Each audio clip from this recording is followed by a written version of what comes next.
Well, welcome to week 4, and this is the structure and critique part of the sociological imagination. So this should give you the final piece of the puzzle for your assignment that'll be written up next week. So we've done history and culture. History being a sensibility. It's not about the facts of history as much as a historical sense, a historical understanding. Likewise, culture is that sort of anthropological sensibility, the sense of being able to look at the culture with fresh eyes and as if it's another person's culture, not in the sense of uh, of the strange customs of other people, but the sense of looking at it as if you hadn't seen it before. But this week we're looking at structure and critique, the sort of structural sensibility of understanding what the social patterns are, and then a critical sensibility about not being cynical and believing the worst, but being able to critique something, to look at its assumptions and ask how it could be different.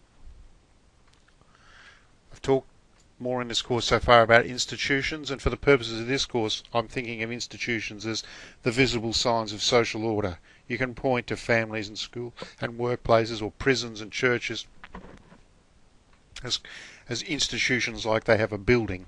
Structures mean the same in common parliaments, and in a sense that's true. The buildings shape behaviour. If you're in a certain size room, there's only so many people can fit in it. There's only a certain number of things you can do with a blackboard out the front. It's hard to break that.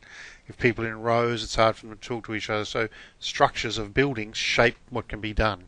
But in sociology, we think of it more in terms of the underlying causes of inequality, the social patterns of inequality. So the primary ones are race and class and gender, but we could do, and we will touch on some of these, disability, age, religion, sexuality are all bases on which people get discriminated against. They're all forms of inequality in our society. So there might be others that you'll come across in your interviews, but for the purpose of this lecture, we're just going to look at the race, class and gender split.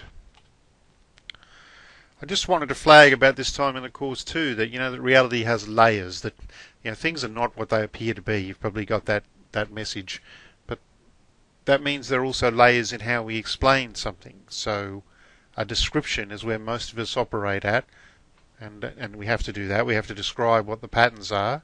So we could say, for instance, that men have better paid jobs than women on average. That's a description, but there is more to be done intellectually than just describing. And then we go on to what I call the explanation level, which begins to have why the patterns look the way they do. Perhaps we could use role theory, and we could say men play different social roles, so that's why they end up in better paid jobs. So that's one explanation. Most arguments that you have with people don't operate at the descriptive level. If you were going to argue who the best football team was, then probably it's not going to be about the colour of their jersey. It's going to be about some aspect of the game. But if you think the Broncos are better than the Cowboys, you have to decide what criteria you're going to use to make that assessment. So you might say they've won more premierships in the last 100 years. Other people might say, well, yes, but that's over a very long haul. In more recent times, they haven't done as well. So I'm talking about who's currently the best team.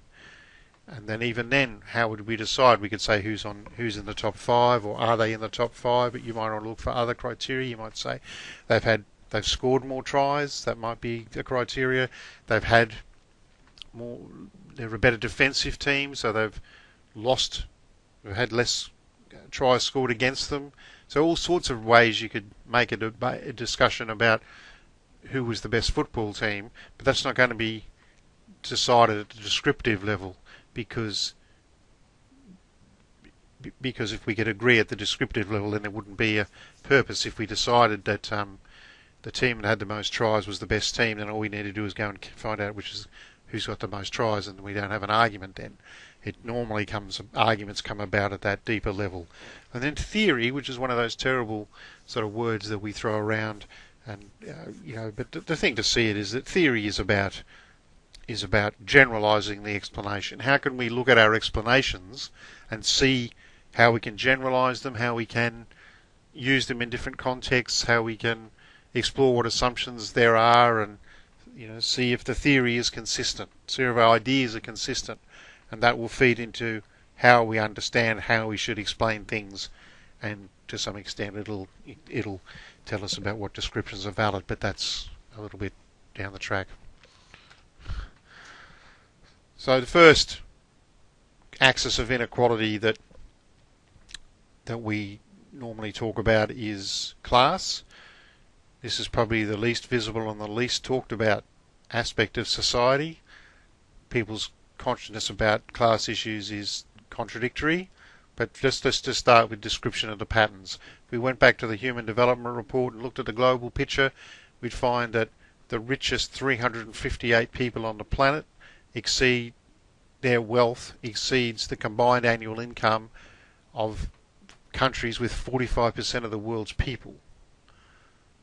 The poorest 20% of the world's people's share of global income fell from 2% to 1% over the 30 years from 66 to 96 when the report came out. In 1960, the richest 20% of the world's people were 30 times better off, and today they are 81 times better off, today when that report was written, 96. There's a really nice graphic about wealth inequality in the United States, so we want just to play that. There's a chart I saw recently that I can't get out of my head. A Harvard business professor and economist asked more than 5,000 Americans how they thought wealth was distributed in the United States. This is what they said they thought it was. Dividing the country into 5 rough groups of the top, bottom, and middle 3 20% groups, they asked people how they thought the wealth in this country was divided. Then he asked them what they thought was the ideal distribution. And 92%, that's at least 9 out of 10 of them, said it should be more like this. In other words, more equitable than they think it is. Now that fact is telling, admittedly. The notion that most Americans know that the system is already skewed unfairly. But what's most interesting to me is the reality compared to our perception. The ideal is as far removed from our perception of reality as the actual distribution is from what we think exists in this country. So ignore the ideal for a moment. Here's what we think it is again. And here is the actual distribution. Shockingly skewed. Not only do the bottom 20% and the next 20%, the bottom 40% of Americans barely have any of the wealth. I mean, it's hard to even see them on the chart. But the top 1% has more of the country's wealth than 9 out of 10 Americans believe the entire top 20% should have. Mind blowing. But let's look at it another way, because I find this chart kind of difficult to wrap my head around. Instead, let's reduce the 311 million Americans to just a representative 100 people. Make it simple. Here they are. Teachers, coaches, firefighters, construction workers, engineers, doctors, lawyers, some investment bankers, a CEO, maybe a celebrity or two. Now let's line them up according to their wealth. Poorest people on the left, wealthiest on the right, just a steady row of folks based on their net worth. We'll color code them like we did before based on which 20% quintile they fall into. Now let's reduce the total wealth of the United States, which was roughly $54 trillion in 2009, to this symbolic pile of cash. And let's distribute it among our 100 Americans. Well, here's socialism, all the wealth of the country distributed equally. We all know that won't work. We need to encourage people to work and work hard to achieve that good old American dream and keep our country moving forward. So, here's that ideal we asked everyone about. Something like this curve. This isn't too bad. We've got some incentive, as the wealthiest folks are now about 10 to 20 times better off than the poorest Americans. But hey, even the poor folks aren't actually poor, since the poverty line has stayed almost entirely off the chart. We have a super healthy middle class with a smooth transition into wealth. And yes, Republicans and Democrats alike chose this curve. 9 out of 10 people, 92%, said this was a nice, ideal distribution of America's wealth. But let's move on. This is what people think America's wealth distribution actually looks like. Not as equitable, clearly, but for me, even this still looks pretty great. Yes, the poorest 20 to 30% are starting to suffer quite a lot compared to the ideal, and the middle class is certainly struggling more than they were, while the rich and wealthy are making roughly 100 times that of the poorest Americans and about 10 times that of the still healthy middle class. Sadly, this isn't even close to the reality. Here is the actual distribution of wealth in America. The poorest Americans don't even register. They're down to pocket change, and the middle class is barely distinguishable from the poor. In fact, even the rich between the top 10 and 20 percentile are worse off. Only the top 10% are better off. And how much better off? So much better off that the top 2 to 5% are actually off the chart at this scale. And the top 1%, this guy, well, his stack of money stretches 10 times higher than we can show. Here's his stack of cash, restacked, all by itself. This is the top 1% we've been hearing so much about. So much green in his pockets that I have to give him a whole new column of his own, because he won't fit on my chart. 1% of America has 40% of all the nation's wealth. The bottom 80%, 8 out of every 10 people, or 80 out of these 100, only has 7% between them. And this has only gotten worse in the last 20 to 30 years. While the richest 1% take home almost a quarter of the national income today, in 1976 they took home only 9%, meaning their share of income has nearly tripled in the last 30 years. The top 1% own half the country's stocks, bonds, and mutual funds. The bottom 50% of Americans own only 0.5% of these investments, which means they aren't investing. They're just scraping by. I'm sure many of these wealthy people have worked very hard for their money, but do you really believe that the CEO is working 380 times harder than his average employee? Not his lowest paid employee, not the janitor, but the average earner in his company. The average worker needs to work more than a month to earn what the CEO makes in 1 hour. We certainly don't have to go all the way to socialism to find something that is fair for hardworking Americans. We don't even have to achieve what most of us consider might be ideal. All we need to do is wake up and realize that the reality in this country is not at all what we think it is.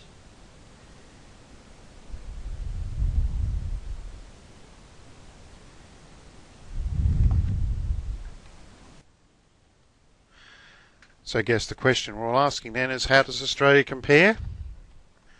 Well, you can explore a few of the numbers on this chart. It breaks it down by wealth and income, and by age, and by state. Broadly speaking, in the US, the top 1% owns 20% of the wealth. The top 20% own 85% of the wealth. In Australia, it's not quite as bad. The 1% owns 20%, and 20% owns 70%. The top 50% owns 98%, and the bottom 50% therefore has 2% of the wealth. So that's the broad class structure pattern. It's common to capitalist societies, as you can tell, around the world. So how do we explain this pattern? Well, liberal explanations, I don't mean the party, I mean liberal in the political sense, liberal explanations focus on individuals and start from there, say what most of you say as a common sense explanation. You say class is a position in the market, income, what everybody says. People are upper, middle and lower class. But they're essentially descriptive categories. It's a matter of convenience in relation to what you're researching, and in this model there can be 7 classes or 10 or 3, or it just depends on what the context is. You can break it up by 7 classes or 10 or 3, or it just depends on what the context is. You can break it up by explanation for this from liberal theorists is that if you start with a situation where individuals are competing with each other, that you'll inevitably end up with a hierarchy because people have different skills. You might remember reading in week 2 about Max Weber and the Protestant ethic, which essentially says that Protestant work ethic means that people work hard and therefore they become rich. And of course liberals are concerned about the impact that has on life chances, on issues of social mobility. But essentially they say it's a product of individual free competition. The competing explanation for this is a Marxist notion of class. As opposed to a market, Marx says that class is your position in production, in how the society produces its goods and services, or what he calls the means of production. What is the way in which society does that? For us, it's predominantly industrial production, and those who own the factories and the farms are one class of people, and those who don't own any means of production, then they have to work for the owners in order to make a living. If you're not sure which class you're in that model, if you gave up work and your lifestyle doesn't change, then you're a capitalist. If Bill Gates gives up work tomorrow and goes and lives in the Bahamas, his lifestyle will not be significantly impaired because he lives on capital. He lives on his investments. He might go to work, but it's not going to make any difference to his life because he has so much accumulated capital. Whereas even people who are wealthy in Australian society, like miners or people who are on good incomes, once they lose that job, then their predominant source of income disappears, and they join the dole queue like everyone else. So for Marx, when he tries to explain it, he says it's in the nature of the system. The reason that you have these patterns is because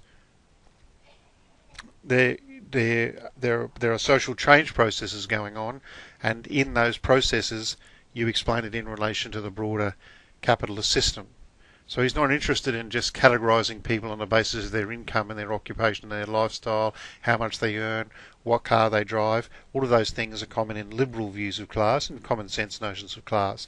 But because he's interested in people's relationship to the means of production, in Marx's time, often the books say that Marx talks about two classes. Now, in all modes of production, Marx said there are two predominant classes that create contradictions in the system that drive the system forward. In his day, there were three. There were people who lived on the land and made money from renting the land. There are people who make income from capital, from money, and they're called capitalists. They invest their money in order to make more money. And then there was the vast mass of people who make an income from a wage of some kind, what we'd call workers.